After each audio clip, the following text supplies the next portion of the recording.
Your humor plays right into that, talking about one of the great American pastimes, and that is family and friends just hanging out. Oh, yeah. Yeah, we don't have enough of that anymore, I don't think. Socializing. Yeah. Fellowship. Yeah. Eating. I mean, you don't have to be real old. You can be in your 20s or early 30s, and you're still old enough to remember when people could actually sit around and talk without a cell phone glued to the ear. And it's very hard cell to phones tell. are kind of new in society, basically about a decade, really. Yeah. Well, it dawned on me. I was talking with a friend of mine this past weekend, and we were headed outdoors to go hang out, and he was talking about something happened sometime, and he was just in college, and he's in his early 40s. Right. And he said, and they had to try to find me. They just called the phone of a friend where I was over at his house because we didn't have cell phones. And I thought, wow. Yeah, that's odd. They're new, So so I don't tolerate that much. In other words, like you see them in restaurants. Mm-hmm. People go out as a family to eat. There's 5 members of a family sitting there, 4 of them on the cell phone talking during dinner. You see people eating with one hand, talking with the other, and I'm thinking, what phone call could be that important? What's really that important? Right. Yeah. And that mamas have changed because my mama wouldn't tolerate a hat. Oh, not us either. Singing. I don't know where that one came from. I said, now who declared we can't sing? In some reason, there was some rule. Did you have that in your family? Oh, yeah. No, you don't sing at the table. You go to the table to eat and you talk. Because you have to open your mouth. I can remember being at the supper table and the phone ringing. Of course, you don't have to get up to answer it. My dad wouldn't let us. Yeah, we do that now. Yeah. What do you do? What would he do? Just give us that look. Remember, there's no voicemail then, no answer machines. Yeah. No caller ID. Yeah, hell, they'll call back. And now you see people. But really, that's what Yeah. What's wrong with that? You know what? And that's the way I still am.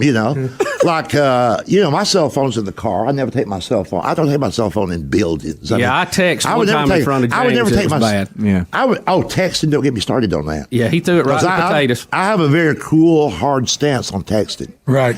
Every time I read in the paper, hear on the news where these single car accidents, where they were texting, ran off the road, hit a tree, and died. I'm so glad they're dead. James! I am. James Gregory. And I say we're off to a blistering pace today. No, I'll tell you why. I'll tell you why. You're saying only single car accidents. Because sometimes, you cross the median to hit an innocent person. Yeah, and you're not for that. No, but see, I'll tell you why I'm glad they're gone. They're out of my way, for one thing. Number 2 is, if these idiots who text and drive, I don't know why we do that. If they do that on a regular basis, tomorrow they could cross the line and hit my sister. Yeah. Tomorrow they could cross the line and hit my nephew and niece or the people I love. I agree. So if they go ahead and die today, I'm okay with that. But that's the reason why I've never understood why we're having to have a law about people texting and driving. How can there be people that think they should text and drive? Well, they're just idiots. See, that's one thing you can't legislate.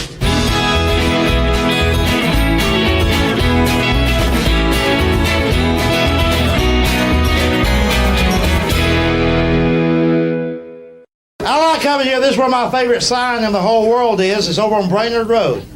There's a sign out in front of a business over there. The sign says, Lawnmower Repair and Income Tax Service. Lord knows we've been needing something like that.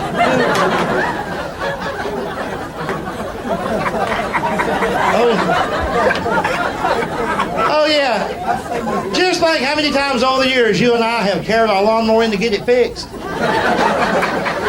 And while we were there,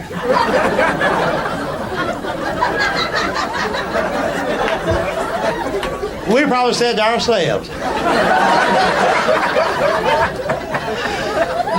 well,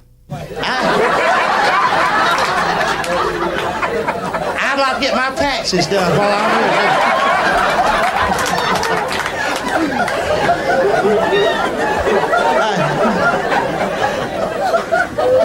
I guess they'll franchise that out now.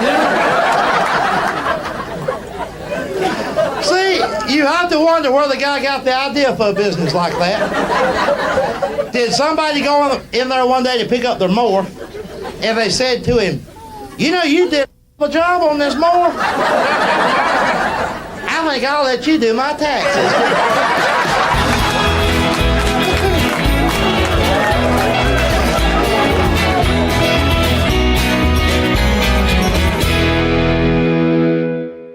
But I tell you what, folks, at least in this part of the country, the Midwest, the Southeast. See, we have to deal with the very worst Mother Nature can throw at the human race. See, on the West Coast, California, they don't have tornadoes, and they don't have hurricanes. That's just on this coast. Tornadoes occur in the Midwest, the Southeast. New England, like Vermont, Rhode Island, they don't have tornadoes. You've heard the expression, it's biblical, and your mother has said it. You've heard it. God never gives us more, or puts more on us than we can handle. That's how come he sends that stuff to us. He would never send a tornado to damn California.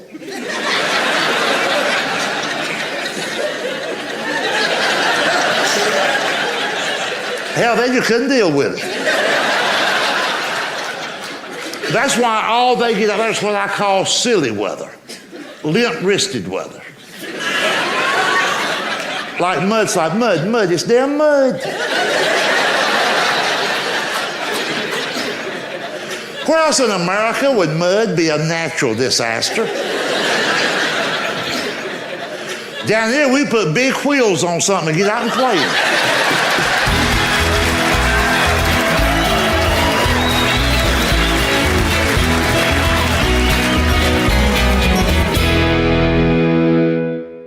Let me tell you what my definition of an intellectual is. It's people just like me and you, except they believe there's life on other planets.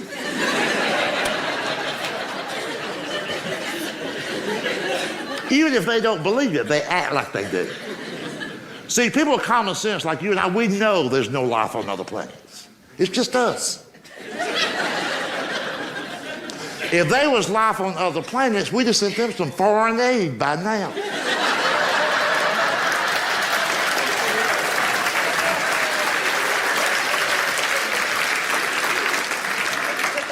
And see, I'll get back to what I was talking about, but let me take a detour here. And I know there's a lot of you in the room right now who believe, you genuinely believe that there's a life form out there more intelligent than us. Because if you believe in UFOs, that's what you believe. Because a lot of people believe in that we've been visited by UFOs. They hang around for a day or two and go back. I mean, come on now.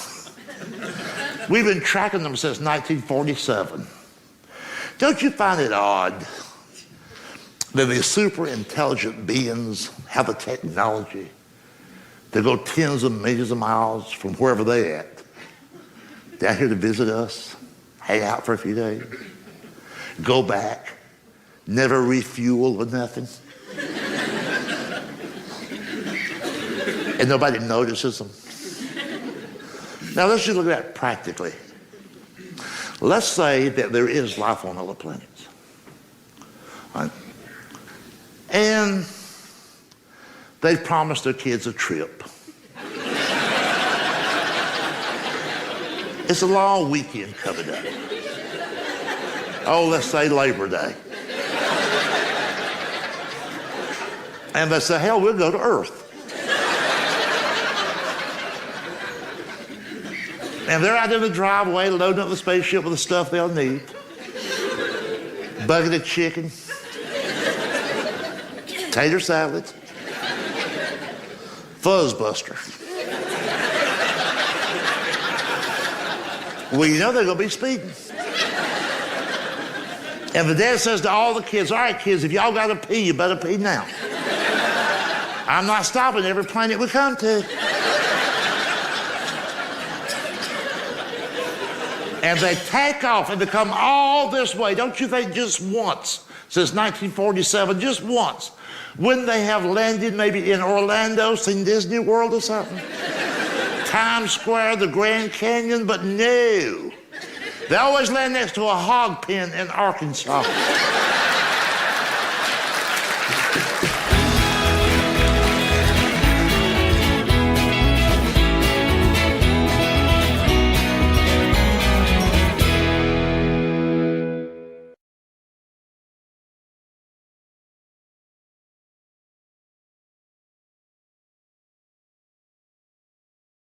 There has been so much talk in recent years about all this bad shape the country's in, the violence and this, and the kids out of control, and it's just out of control. It's just, oh, Lord, what we're going to do.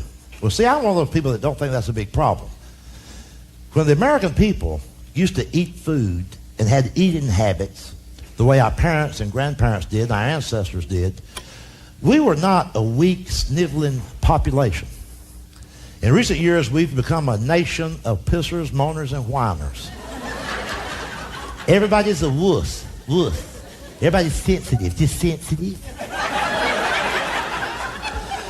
That's why the kids are out of control. As long as we ate greasy, fried food, a lot of grease, we was in good shape. When we switched to rotisserie, the country took a dive. There's no men left in America anymore. When we cut off the grease flow to our brain, the backbone shrunk. We got men, grown American men, going out to lunch now, walking up to the counter and saying to the guy behind the counter, "Is that rotisserie?" I believe I can have a small piece if it's rotisserie. I can't eat the skin. Is it skinless? Ah, damn. We got men, grown American men, whose idea of breakfast now is a banana and a muffin. A muffin, God help us, they're eating muffin. And you wonder why the country's out of control? Ain't nobody in charge. You know this, rotisserie was only available in fast food chicken places in this country just 6, 8, 9 years ago. You know that. But it's not a new food item. They've been eating rotisserie in France for 200 years. But France is a wuss nation. That's why we always have to fight their damn wars for them. They never had no men over there. And now that's what's happening to us. You think about this. I'm going to make you feel better about classroom violence. Now, you follow my theory on this. And I say this tonight because I want you to leave here feeling better about everything. See, what we used to think was a big problem was a big problem. Our parents and forefathers, a big problem to them was seeing a son having to go off to war. That was something to worry about. And now, with this generation coming along, we're just paralyzed with fear. We're just worried silly over nothing. You know what the biggest fear in America is today? Secondhand smoke. What we gonna do? Look. Oh, look, he lit up. Get in the house. He lit up.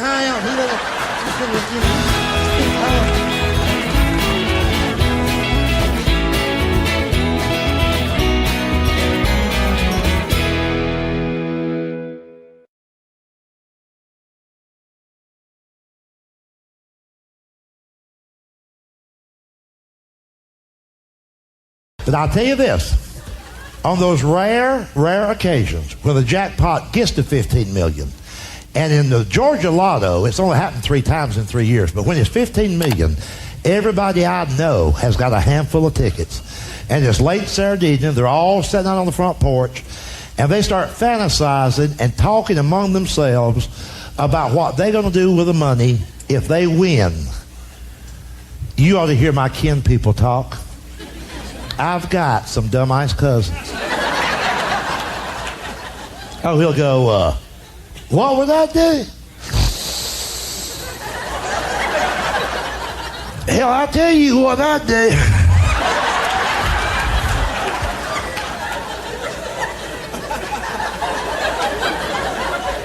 $15 million. You damn right I know what I'd do. I put a new roof on this house.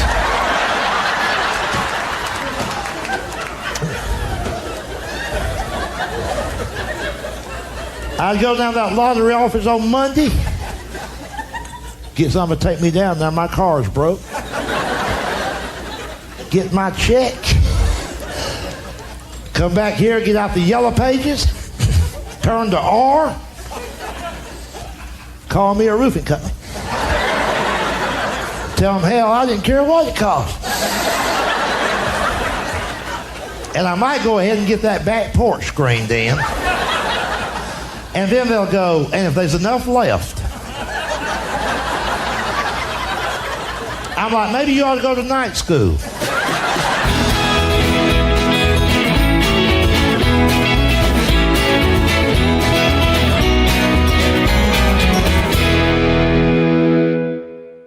have some food for us down the hall.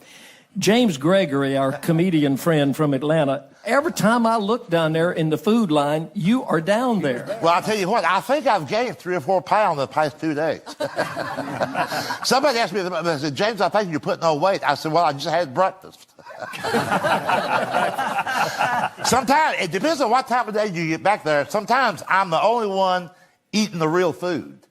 At lunch yesterday, they had sugar-free bran muffins. I asked the lady, I said, are you kidding me? Sugar-free means it's not sweet. There's no vanilla chocolate frosting. There's no cream cheese in the middle. There's no jelly. That's what I used to call a rock, you know. I noticed, and I learned in traveling, when I do my comedy shows, there's always another comedian on the show with me. And it's usually a guy that's much younger. Like age-wise, he's a generation behind me. And I don't know where in the dickens these young guys, I don't know where their mother was. I mean, these guys were not raised right. I mean, they don't smoke. A lot of them don't even drink. I mean, ain't that odd? It's like working with little girls, really. I mean, we go out to lunch. I'm embarrassed to go to lunch with them. I wouldn't be embarrassed if they were women. These are grown men in a public restaurant, a 5-page menu, and what do they get? Tuna tomato. Tuna tomato. Or an $8 Caesar salad.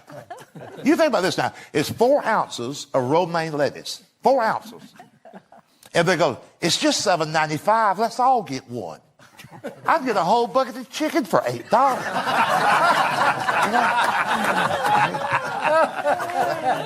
And everybody's in this health craze now. The political correctness is even taking over our eating habits. I'm just not going to jump on that bandwagon. I mean, I went to the doctor. I had a complete physical from head to toe in 1968. Why do I need a second opinion? I mean, but they'll make fun of my food because while they're sitting there grazing around their lunch, they just graze and interrogate the waiter. Was this butter? Is this margarine? Was this fried? Was this grilled?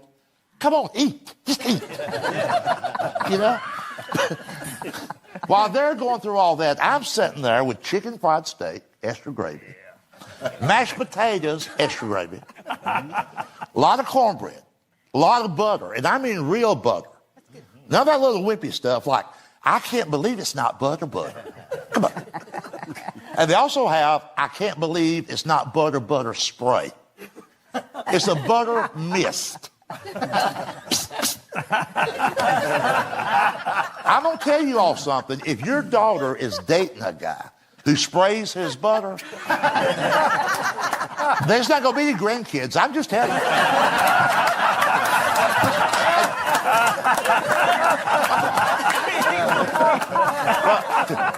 I come from a background. My mother used to say that an empty stomach is the devil's playground. You know how some people say, I can't do so-and-so on an empty stomach. I can't do so-and-so on an empty stomach. My family, we can't eat on an empty stomach. If we're awake, we're eating, you know. But those young guys I just talked about, they'll make fun of me. They'll point at my food. And they'll go, you know what that greasy food's going to do to you? I'm like, yeah, fill me up. I have to eat that way. I need to maintain my strength.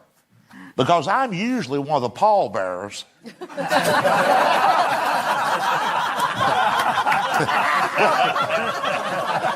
when my healthy friends drop dead working out. And we all know that does happen, you know. And we had a young fellow, a radio personality in Atlanta, Georgia. This was on the news. He worked at a radio station. He dropped dead. He was 31 years old, 31. And he was, after work, he'd go to the gym and he'd work out. He was trying to press weight X number of pounds and had a heart attack. And they talk about what a tragedy that was. I'm thinking, well, you know, come on. You're lifting heavy stuff after you've punched out. Who would do that? I'm off work, let me go lift something heavy. The reason I'm still kicking, because while he was doing that, I was laying on the couch watching Andy Griffith. Yeah. So you have to be careful. It's okay to take care of yourself, but don't get this extreme physical fitness. I got a tour. I name every tour. And this one is exercise can kill you. It's on the news all the time. But you've heard stories about some fellow who'll drop dead jogging. Drop dead jogging. Imagine that. He's got car payments of $300 a month, and the buffoon is out running.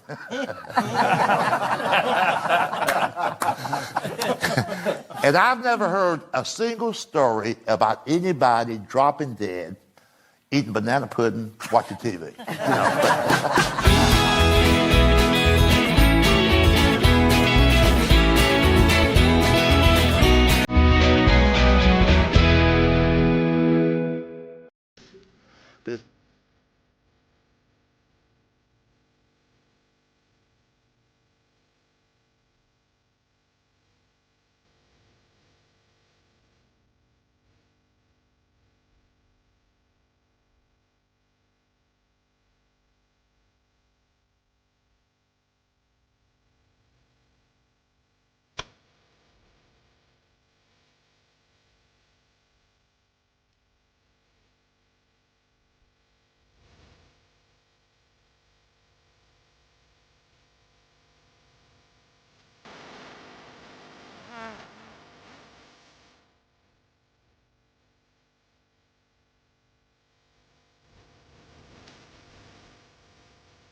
I enjoyed it, and I think what I enjoyed the most was I got enough money out of that to make a car payment.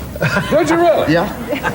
I was about a month behind. I'm all caught second-hand up car, now. too. Right. Who do we have representing the plaintiffs? That's me, Your Honor. Harold P. Cheatham from Rob Cheatham and Steel at your service. Go Cheatham. Proceed, Lawyer Cheatham.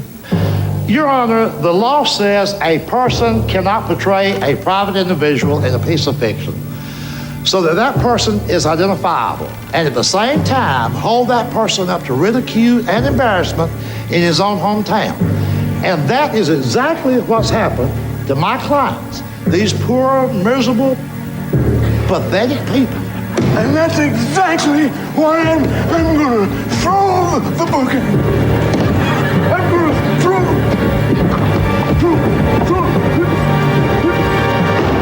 But you know, James, we've known you a while. Long time. I'm sitting here looking at you. You look different. I had cosmetic surgery. I had a facelift.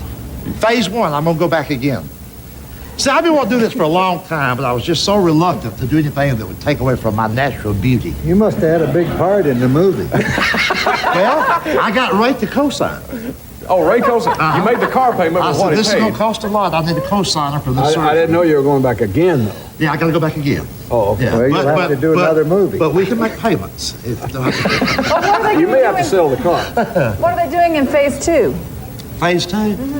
Well, just, some more stuff, And then I think I'm going to get some hair. I'm going to buy some hair. Yeah. Yeah. Calm down, Go. And I wanted help. I wanted some help with the rest of the body, and they just said it was beyond help. Yeah, I got you. So, so I'm going to tell them I just take a face shot of it. I'll introduce you to this bagpipe player I met, and I think he knows how to do that. Oh, does he?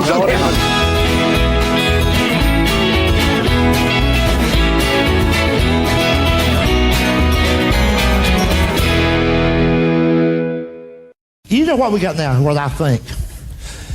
It's what I call the pass the law generation. The pass the law generation. It's a whining. I ain't talking about the male species, they'll always be around. But men, as my father was, and as your father was, we got the young generation of men coming along. This Phil Donahue Oprah syndrome got to them. These non-smoking, granola munching, anemic-looking, limp-wristed house husband sons of This is right.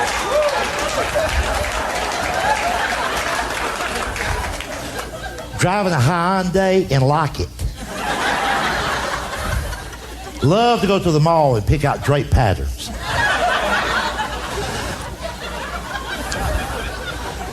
Here's why I call them the whining generation. We've been electing them to office now. Here's how it works. That man just bought a handgun. Pass the law and make him stop. That man just lit a cigarette. Pass the law and make him stop. That man just got on a bicycle without a helmet. Please pass the law and make him stop. That man just told an ethnic joke and it hurt my feelings. Could you please pass the law so he can't do that no more? Here's what got me on the subject, these curfew laws. As I travel from city to city, one after another are enacting curfew laws for teenagers. And here's the sad part, is that most adults, by the surveys they conduct, most adults now support curfew laws for kids. I don't. It scares me to death. For 70 years, when the Soviet Union had curfew laws for its private citizens, and let's define what a curfew law is. That's a form of government telling a private citizen what time he has to be back in his own driveway at night. Well, when the Soviet Union had those laws, and we still had men in this country, we would have gone to war over that. And now we got this young, wimpy, weak generation.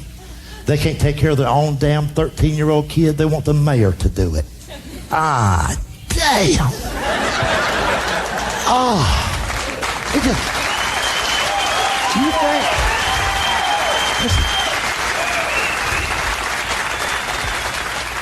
you think my daddy needed a law to get my butt home by 12? No. When my daddy made a threat, I knew he had the strength to follow through because I knew what he had for breakfast.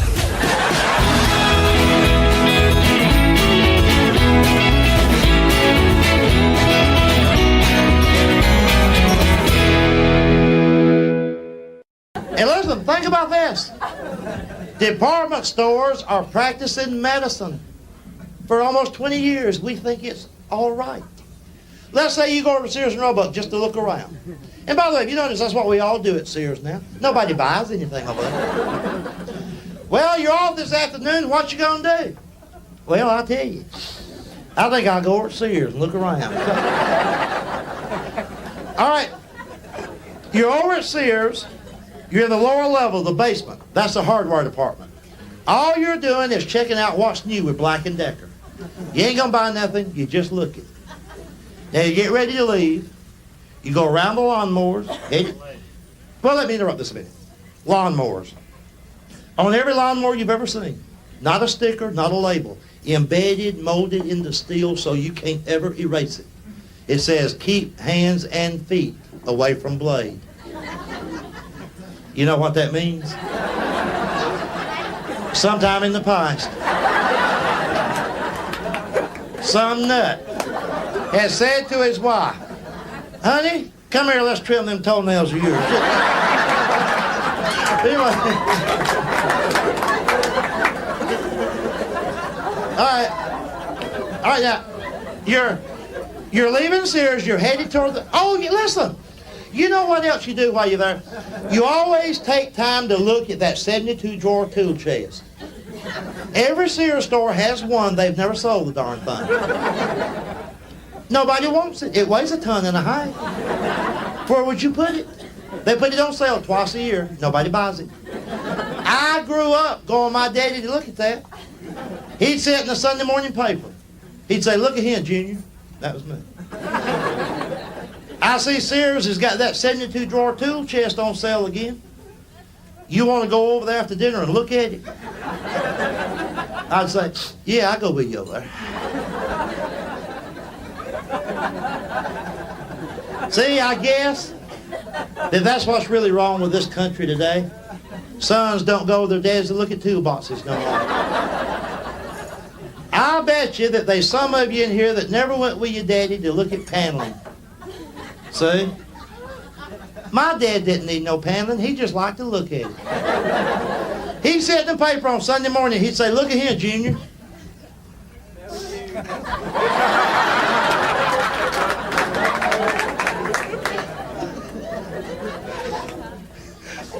I see they got that paneling on sale again. You want to go over there and look at it? I'd say, yeah, I'll go with you over there. Anyway.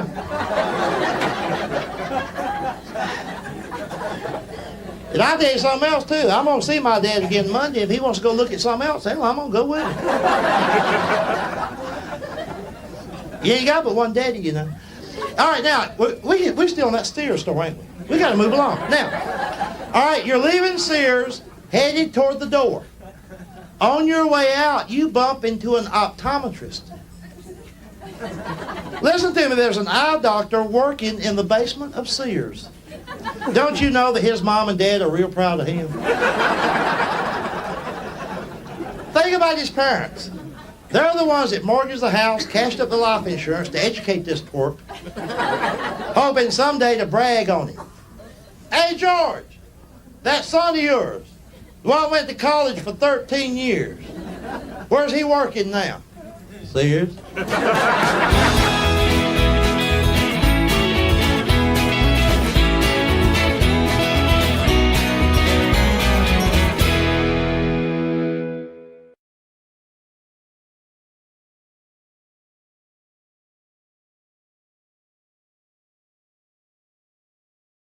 This little survey I've been taking off and on now, I'm in my 5th year.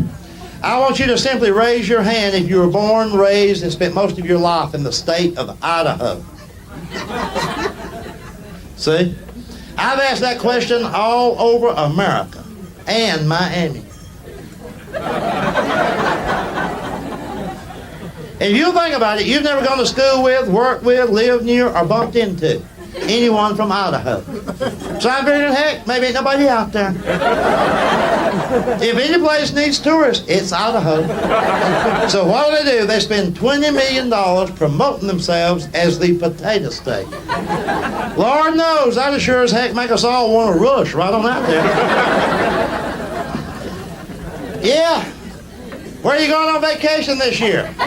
Well, I'll tell you. Yeah, I think I'll take the wife and kids out to Idaho. Let them look at some taters. The kids, they got that new Polaroid. We'll get there and take some pictures of some home fries, crinkle cuts. Just make a summer out of it, you know. Oh, my. Some evenings when you're on your way home from work, stop at a funeral home. Go in there and tell them you want 8 gallons of embalming fluid to go. You won't get it, but you know that guy won't sleep for days. He'll be like, you know. I think one reason I feel pretty good, I just had a vacation. Most people take them in the summertime. Let's say you're on vacation. You get up early one morning, get outside your motel, You go out by the pool, you stretch out on a lounge chair. All you want to do is soak up some early morning sun. And you look over there on the fence, and you'll always see a sign there that says, "No pets allowed." You know what that means? Sometime in the past, some nut has said to his wife, "Honey, let's put the pony in the pool." Well, heck, he's been cooped up in that motel room ever since we got him. Just laying there, eating Cheetos and watching HBO. Oh, he loves HBO. Saw The Godfather this morning. It scared him to death. Go get him. Let him splash around.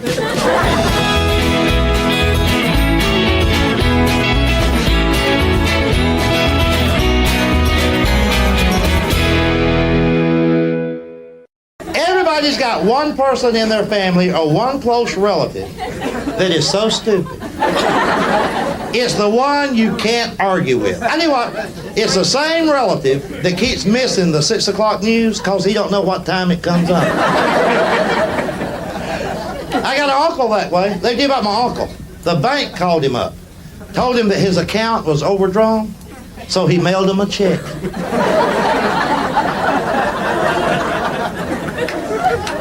His dream in life is to own a 2-story mobile home. I told him, I said, "Uncle Robert, there's no such thing." He says, "Well, they ought to be for people that's got money."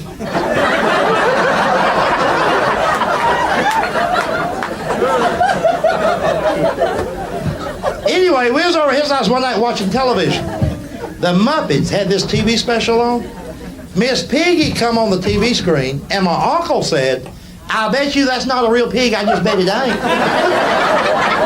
I mean, I don't care how many degrees you got hanging on the wall, you can't argue with that idiot. Well, Uncle Robert, I believe you're right about that. Well, heck yeah, I'm right. Let me tell you something. I've been around pigs all my life. I will say this. From the neck up, the whole head.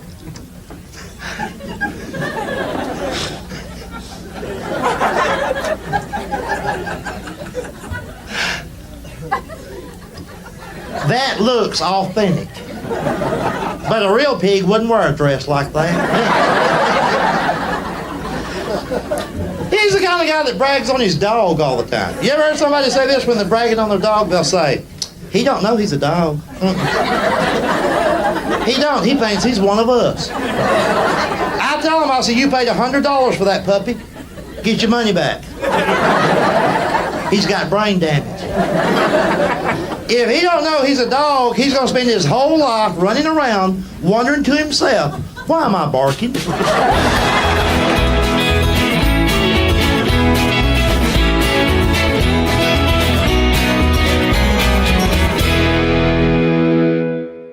Now, some of y'all may know already, I've had this lifelong fear of air travel. I don't mind flying, say, once a year, just to catch up on my drinking and my praying.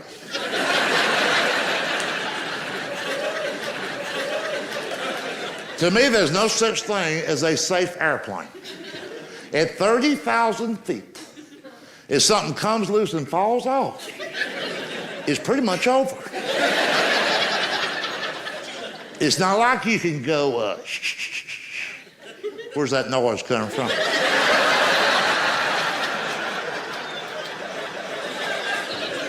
I'm gonna pull off up here and see what that is.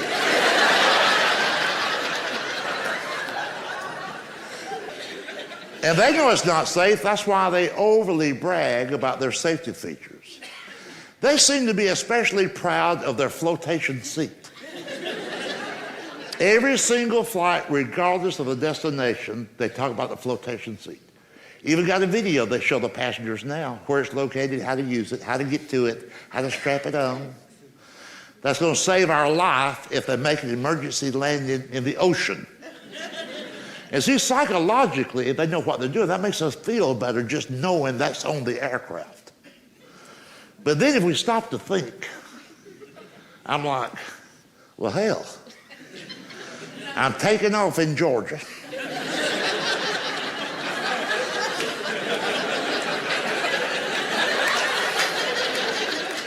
We're going to be landing in California.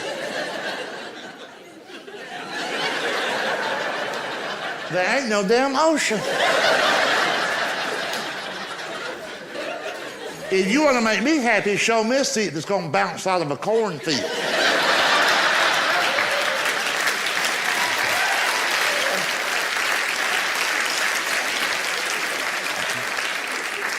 And look what's been in the news in recent years. Drunk pilots. Drunk pilots. Damn. Who's going to pull them over? By the way, next time you get up there next time you're on a plane and they come around and take your drink order, just say, I'll have whatever the pilots are having. They don't like that.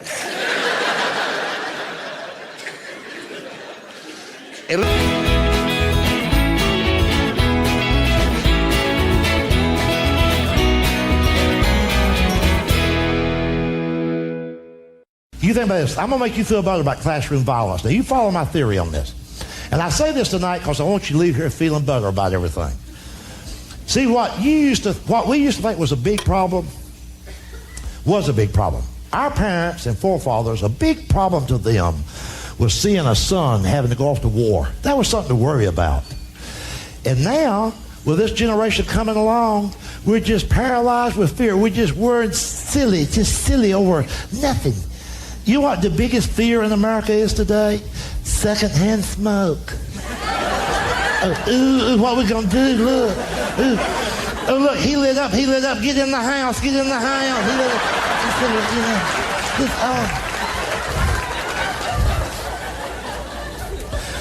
I've been all over the country, and I know that there's more good people out there than bad. I know there is, because I've been all over the place. It's just we think everything's out of control because we don't want to take responsibility no more.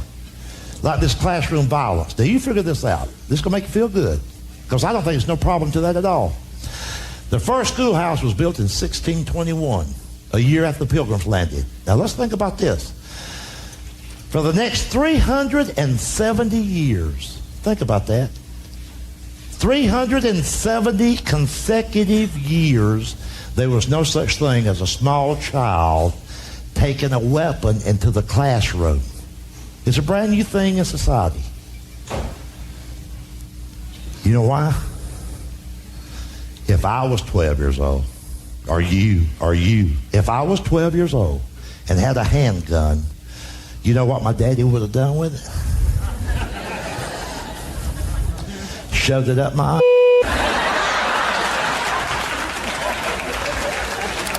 and then he'd have dared me to But my daddy was a man. He had a backbone like a steel rod. And he was in charge. I'm the only person that can tell you the exact day classroom violence will end. The day the teacher shoots back.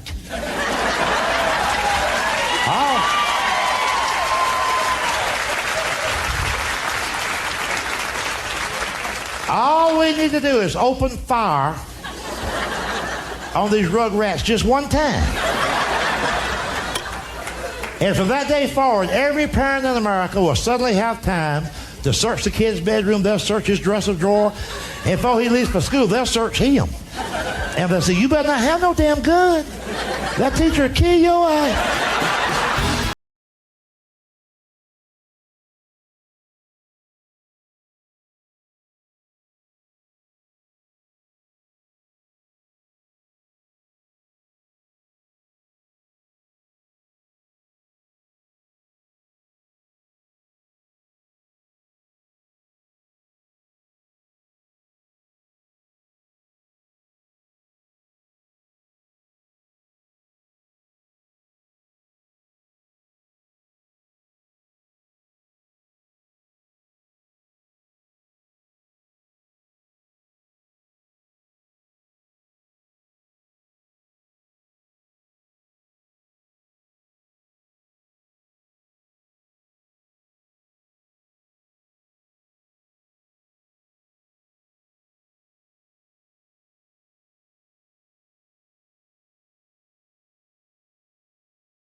We talk about most.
He had always wanted to be buried in his favorite blue suit. I said, well, not this time.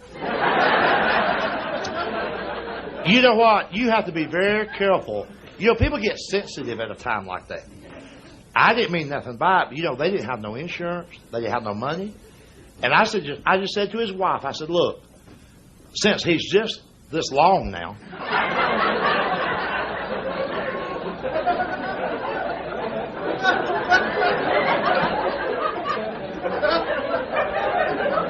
why don't y'all get him a plot like in a pet cemetery?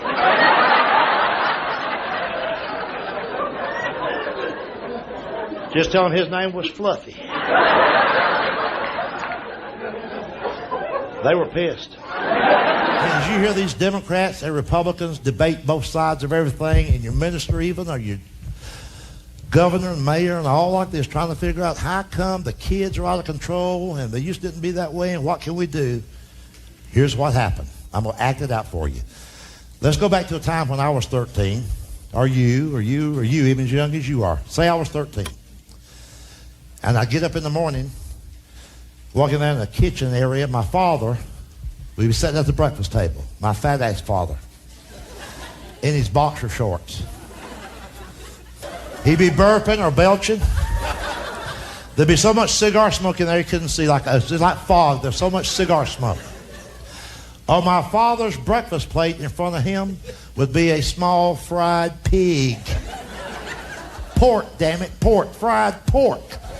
That's what's wrong with this country now. We've got a whole generation of Americans who have never heard the expression, sop it up.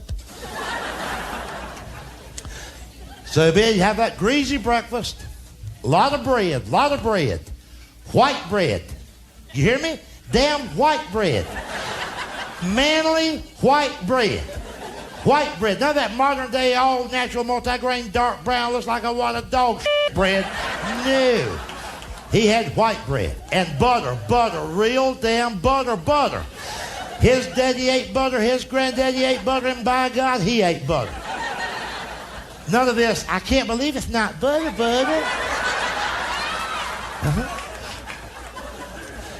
And guess what they got for some of you young guys now? You young guys, those of you who go over to Applebee's or TGIF Fridays and pay $7.95 for their stir fry. You know what stir fry is? Cauliflower, carrots, and broccoli. Same shit my daddy used to give to the hogs. They steam it in olive oil, charge you $8 damn. Not only are you a wuss, you're a dumbass.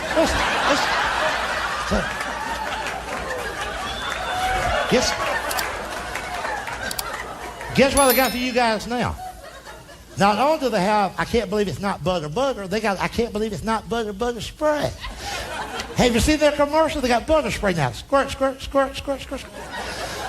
I'm going to tell y'all something. You can tell the world that I said so. If I ever see a young guy squirting butter, squirt, squirt, squirt, squirt, I'm going to ask him out on a date. I think he'll go. I think I'll enjoy it. Eat like a woman, act like a woman. And my daddy would be eating a jar of jelly, a whole jar of jelly. None of this modern day $7 a pint, all natural fruit spread. My daddy had sugary, teeth rotting damn jelly. 49 cents a gallon. But anyway, here's the point. When he would catch a glimpse of me out of the corner of his eye, coming out of the bedroom, my daddy would start talking to me without even looking up from the plate. He said, boy, don't you even look in the kitchen because you're not going to eat this morning. You should have got your butt out of bed when your mother started calling you an hour ago. Now, why don't you grab those school books and get out by the highway and wait on the bus? Because if you miss school one more time, you ain't going to live to be 13. I believed him. My eyes went to school. Unarmed.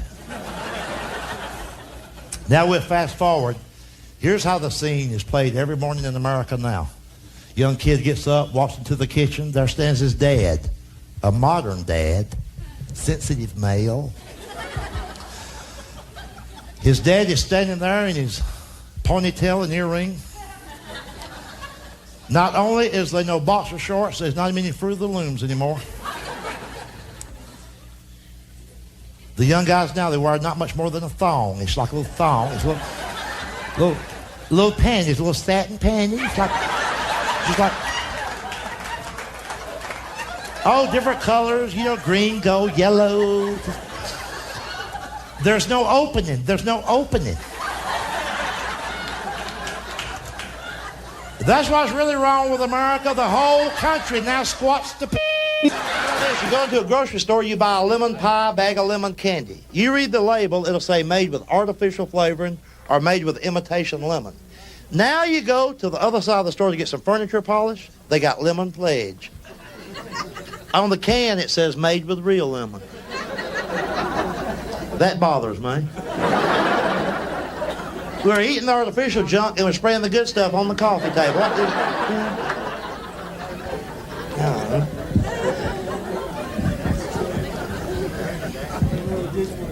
I'll tell you all what's wrong with America today. Giant cookies. That's right, them big cookies. You get them over at the mall. You got one cookie, size of a hubcap. Cost $8. That ain't right. Remember until a few years ago, a cookie was like yay big. Get a whole bag of them for $1. I remember as a little kid getting ready for school, my mother would say, Junior, that was me. You want a cookie in your lunch? I said, yeah, that'd be good. Now mother says to her child, son, you want to take a cookie to school with you? Well, yeah, if I can get somebody to help me carry it. See, there's a lot of things out there that don't make sense these days. Every store you go into, they got these little machines. You put a quarter in there. Get your pulse, your heart rate checked. You know what I'm talking about. It bothers me that you can get your heart checked at Pizza Hut. Does this make any sense? I can't see a guy going into Pizza Hut saying, yeah, this order's to go. Give me a large Super Supreme, double cheese. I love cholesterol. Give me a lot of jalapeno peppers. I want to remember this pizza till next week.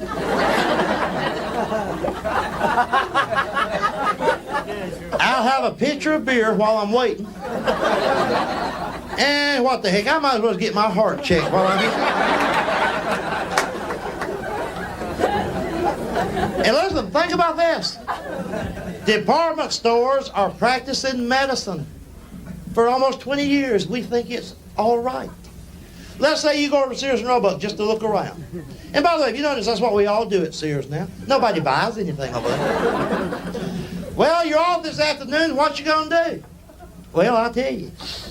I think I'll go over to Sears and look around. All right. You're over at Sears. You're in the lower level, the basement. That's the hardware department. All you're doing is checking out what's new with Black & Decker. You ain't gonna buy nothing. You're just looking. Now you get ready to leave. You go around the lawnmowers. Well, let me interrupt this a minute. Lawnmowers. On every lawnmower you've ever seen. Not a sticker, not a label. Embedded, molded into steel so you can't ever erase it. It says, keep hands and feet away from blade. You know what that means? Sometime in the past, some nut has said to his wife, honey, come here, let's trim them toenails of yours. See, I need something else to do. Don't worry about these celebrities. I'm so tired of these celebrities trying to tell you and me what our priorities ought to be. Save the environment. All these young couples now, they got 5 trash cans in their kitchen. They're so proud of themselves because they recycle. We recycle. They don't know where Junior is, but they know where the beer bottles fell. This is for cans. This is for plastic. This is for paper. Their lives are out of control, but damn it, they're going to save the earth.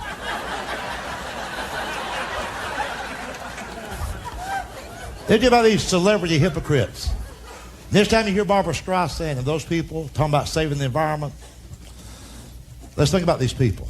They're the ones that went into Aspen, Colorado with their plastic teeth and their silicone and the bulldozers. And they uprooted trees that had been there for thousands of years to build their little 10,000 square foot weekend hideaway. Aspen is so congested now they're trying to destroy Telluride, Colorado. Well, after these celebrities got all that built for themselves, now they're lecturing me and you on how to put 5 trash cans in our tiny kitchen to save a damn bush. Barbara Streisand can kiss my eyes. You know, so.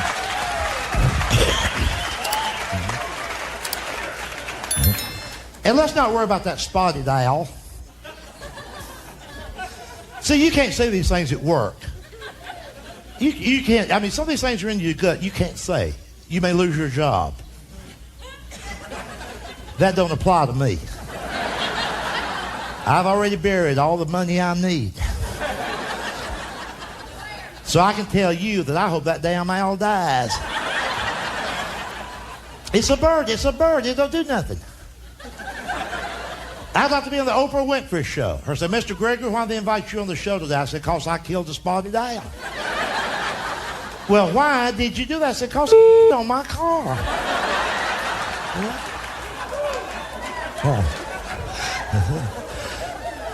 And you and I, another thing too.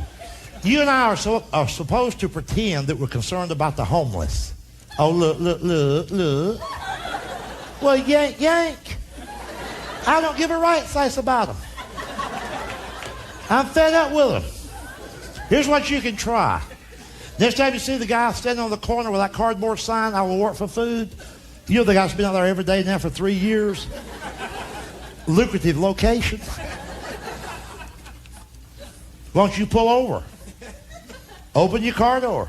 Say, hey, fella, I see your sign there. You'll work for food. I got an acre of land that needs clearing off. Hop in. He won't get in. I know, there's a guy a few blocks from my house, same corner every morning, almost for 3 months, getting on my nerves, really. So one morning when traffic wasn't too bad, I pulled over. He had this sign that says, I will work for food. I offered this guy an onion to paint my house.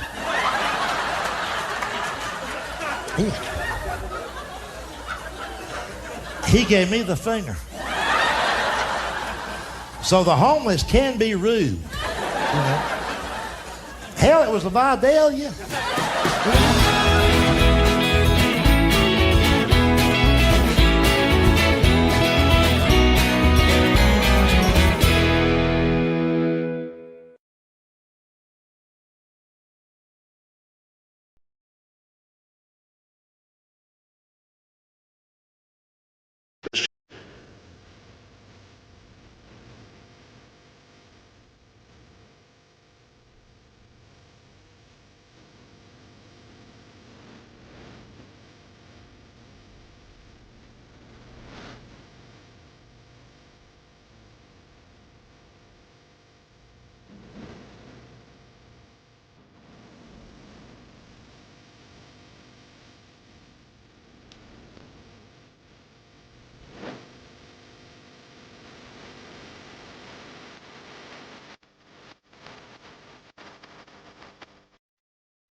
And you know what? It's probably one of those 400-pound women in those tight polyester pants. Why do they wear that shit? Don't they know how that looks? Is it believable? Is it even conceivable that a woman over 400 pounds can put on a pair of tight polyester pants, then stand in front of a mirror and go, all right? This is the only time in our lives when it's okay to be impolite. If you're at the mall and there's a woman over 400 pounds, it's okay to go up and tap her on the shoulder. When she turns around, you can say, go home, lady. I'm going to puke. Get the hell out of here. You know.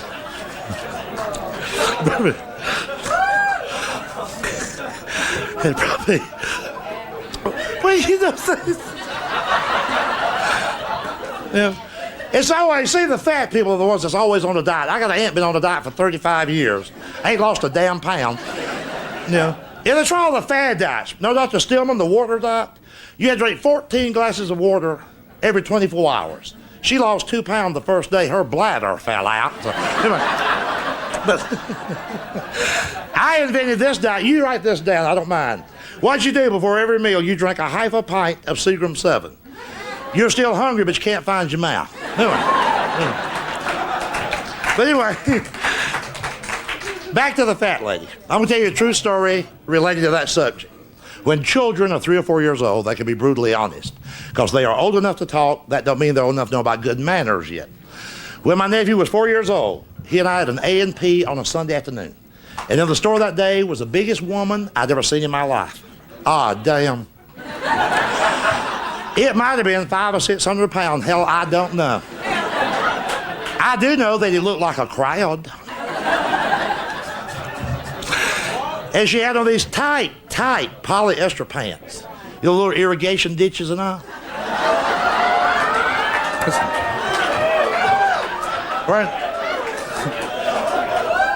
Wearing a real tight sweater, just rolls of fat. Hell, might have been food in there, I don't know. And she was wearing a beeper. The minute my nephew saw her, he said, look at that fat woman. I said, shut up. He said, boy, I said, God damn it. Thank goodness the lady disappeared up the next aisle. But a few moments later, he and I started up that aisle. And at that split second, her beeper went off. And my nephew said, look out, Uncle James, she's backing up. Thank you very much.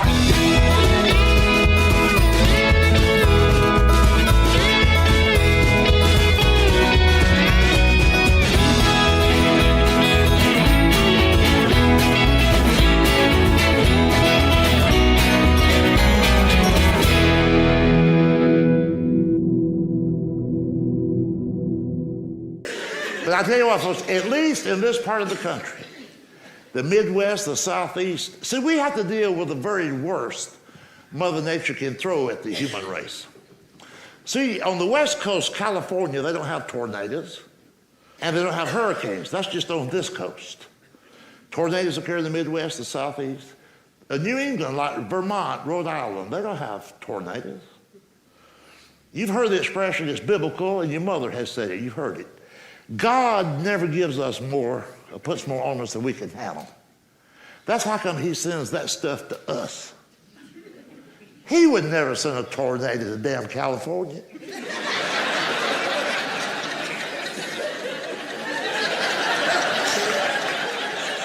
Hell, then you couldn't deal with it. That's why all they get, that's what I call silly weather, limp-wristed weather. Like mud's like mud, it's damn mud. Where else in America would mud be a natural disaster?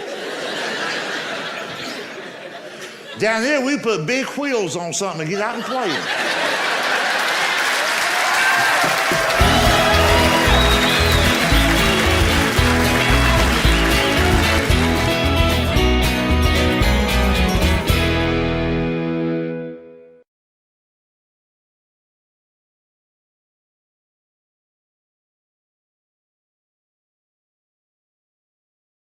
You know, if I could be serious for a moment, you hear people say all the time that we Americans aren't as civilized as we used to be, not as humane as we once were.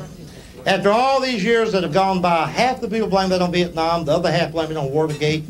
I blame the whole situation on Colonel Sanders. And I know you're sitting there and you're saying, I hope he explains that.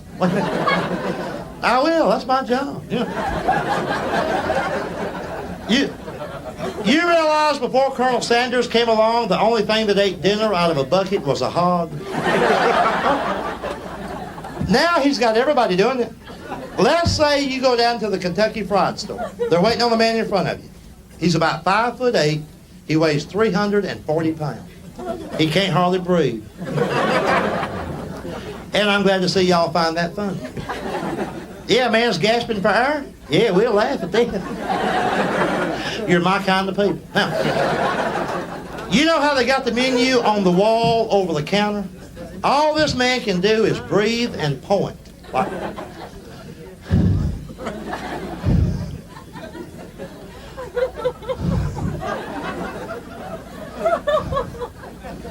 and the girl says, can I help you? I feel so stupid doing this. At this point in the show every night, you know what thought goes through my mind? James, why don't you just go get a job? It's too late. I could have been a forklift operator. I could. My dad was, and his dad before him. When I got out of high school, my dad could have got me on down there at the plant where he works, just like that. But did I take it? No.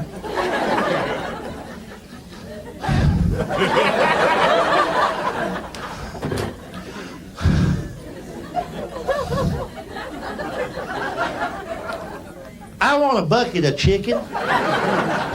And then the girl says something ridiculous like, how do you want that cooked? You want original, extra crispy, or what? Trust me, people, this man don't care.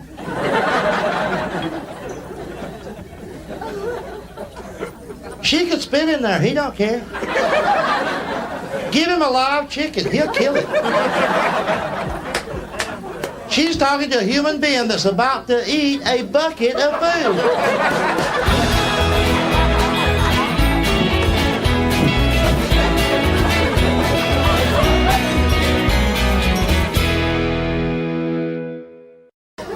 Now, in case you all haven't noticed this so far, I'll point it out to you. I don't do any sexual or political humor, and I'll tell you why. I keep getting the two confused. Really, I was on this television show in New York some weeks ago, and they asked me, they said, what do you think about the Middle East position?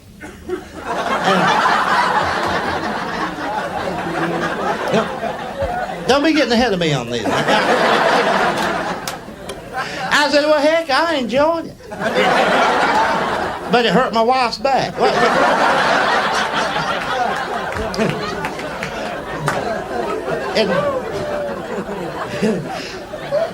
Do you ever think about what dumb things people say? Now, I don't mean dumb things that dumb people say. They're supposed to. Really, it's kind of like their job. I'm talking about the dumb things that intelligent, cultured, sophisticated people, like me and you. Y'all sitting there saying, us maybe. You know this television show, Knight Rider?